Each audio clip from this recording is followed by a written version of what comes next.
I always like finding ways to use home automation to help make life easier. And in this video, I will be going over several smart home automations that you can set up to help make life with kids a little bit easier. Don't have kids? That's okay, as pretty much all these automations don't actually require having children to be useful. First up is a good night routine. Kids can be a handful at bedtime, and anything to make the process more structured and less stressful is always a good thing. What's great about a good night routine is that it can be adapted as your kids get older. So maybe you start out with just turning the lights off in their room and turning on a sound machine. But then eventually you could add other things like starting a countdown timer for when it's time to get ready for bed. Alright, a 5-minute timer called bedtime. And we're starting now. If you have smart curtains or blinds in the room, you could also include closing them in your good night routine, or even turning on an Echo Glow if you're in the Amazon Echo system. Just like having a good night routine can be helpful, a good morning routine can provide some ease to starting mornings. You could have smart curtains or blinds open in the morning, turn off a sound machine, or even start a countdown for how long your kid or kids have to get ready for their day. Okay, a 15-minute timer called school bus. Starting now. To trigger the good night routine, I have a Google Home routine that will be triggered with a specific phrase. Once triggered, the Google Home routine does a few different things. It will turn off the lights in the room and play a bedtime playlist, as well as close the curtains, and finally turns on a virtual SmartThings switch, which takes a few additional actions. The virtual SmartThings switch being turned on triggers a web core piston, which turns the room fan on based on the temperature of the room, and disables a door open notification automation I have set up that I will be going over later in this video. While I use Google Home to trigger this routine, you could easily set it up to be triggered by Amazon Voice Assistant, an NFC tag, a time-based trigger, or even set it up as a scene that triggers everything within SmartThings, Hubitat, or Home Assistant.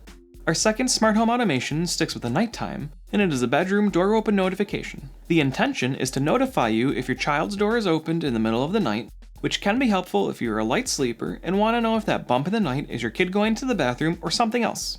This automation is pretty straightforward. With a contact sensor on the door, or doors, you want to be notified about, and a smart light switch with a configurable notification LED. For me, I have a Z-Wave Plus dimmer switch. If one of the doors I care about is opened between 9 p.m. and 7 a.m., the LED bar turns red. Once all the doors that I care about are closed, the LED bar pulses red slowly for 5 minutes before turning back to green. A simple automation, but very helpful, and can be easily adapted to be used for exterior doors and windows if that's important to you. You would just use different colors for different groups of doors and windows, based on your needs. You could also set up this automation to trigger an audible notification or even turn on your lights if you want to be woken up if your child's door is opened at night. The next automation takes a baby gate with a swinging gate and turns it into a smart baby gate. For this automation, we'll need a contact sensor and a way to attach it to the baby gate. For attaching, you could either use the included adhesive that comes with a contact sensor, some mounting putty, or for a more permanent solution, screws. One thing to keep in mind is that you need a contact sensor that can handle the gap of the gate. If you have a contact sensor you plan on using for the baby gate already, I'd recommend testing it out on the gap to make sure that it'll work correctly. Another consideration is mounting. You want to make sure that the contact sensor and magnet are secured properly. Kids of all ages like to put things in their mouths, and you don't want a magnet or sensor battery ending up being swallowed. So I really recommend using screws to mount the contact sensor and make sure to check it often. With a contact sensor set up, you can then have different types of notifications. You can either do a notification based on the gate being opened, or you can do a notification when the gate is left open for too long. The baby gate has been left opened. You could also have the notification for if it's opened, but only at certain times of the day. Having an audible notification when a baby gate is left open for too long can be very helpful, especially if it's at the top or bottom of a flight of stairs. The next home automation that can help make life easier uses contact sensors on cabinet doors. Typically, you probably wouldn't think to put any sensors on cabinets, but having an audible notification when a cabinet door is opened that has cleaning supplies or medicine behind it can prevent a horrible accident. Similar to the baby gate notification, you can tailor what triggers the notification and how it's provided, and you can always adjust having different types of notifications depending on the cabinet door. You could also easily use the same concept on other doors that might have other unsafe objects behind it. Do keep in mind that this automation is meant to provide information on if something is left open or unlocked, or if a primary deterrent is bypassed. A contact sensor should not be the only means to prevent children from getting into things that could cause harm. The next smart home automation takes advantage of contact sensors, but installed in a way you might not have considered before. On your refrigerator. While a lot of newer models do include a built-in alarm, a lot of the alarms are not that loud, so you might not hear it in another room. Or worse, like mine, the built-in door open contact isn't sensitive enough, and will think the door is closed when it's actually open just a bit.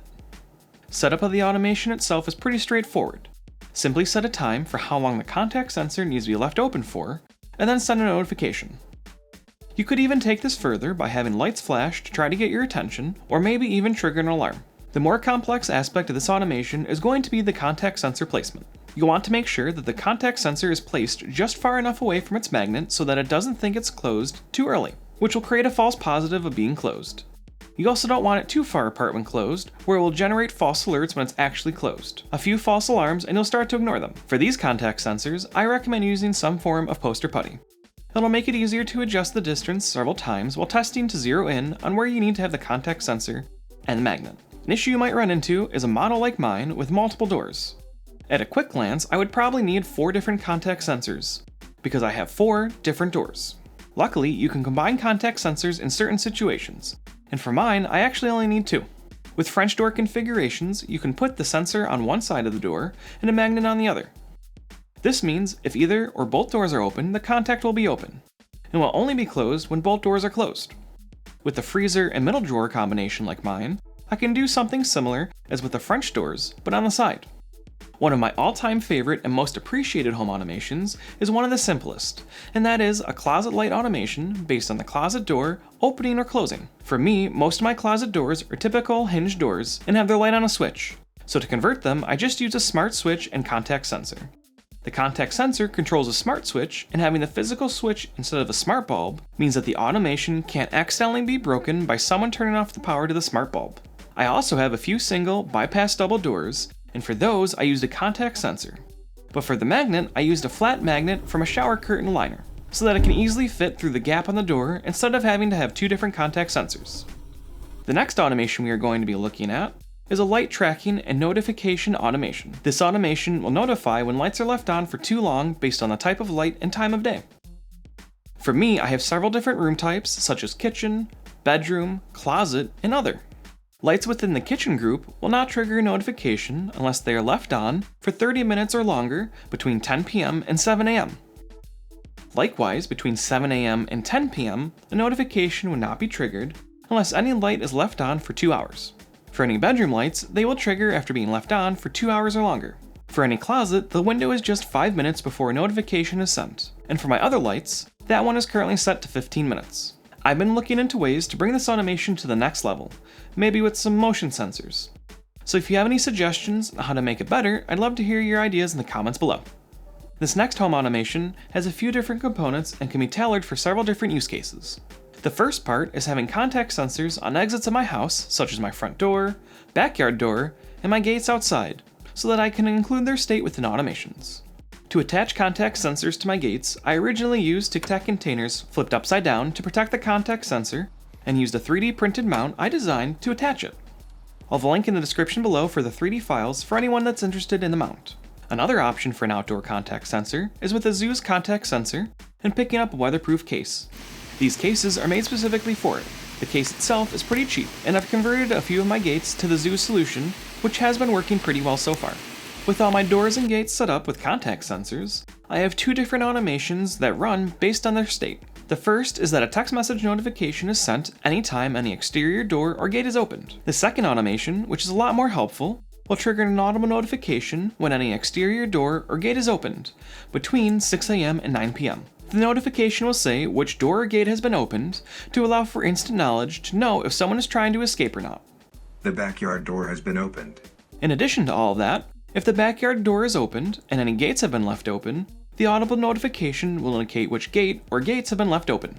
The backyard and side gates are open. Which is not only really helpful if you have younger kids, but also can be a lifesaver if you have a dog you let out into the backyard to relieve itself. I've also tied my goodnight routine into this automation. So if the goodnight routine is triggered before 9 p.m., the audible announcement piece of the automation is turned off until the morning. If you have a voice assistant in your kid's bedroom or even your own, then you'll definitely want to set up a do not disturb routine. For Google Home, this is actually accomplished under the night mode as part of the digital well-being settings. With night mode, the volume of responses given will be lowered. You can turn do not disturb on, and you can even set the maximum value allowed during night mode. You set the time frame and days you want night mode enabled, and it will automatically be turned on and off based on your schedule. Just keep in mind that you do need to enable it on every Google Home that you want it set for. Similar to Google Home, for Amazon Voice Assistant, you'll find the ability to schedule a do not disturb time frame under the settings for your individual Echo device, where you can set the time for when it starts and stops. Unlike Google Home, you're not able to pick specific days, however. I'd love to know what you think of the automations I covered in this video, so let me know in the comments below if you found any helpful, if you have any ideas of your own, or maybe you are already using some yourself. And if you want to see more information about my DIY smart fence automation, make sure to check out my video going over right here. Thank you for watching.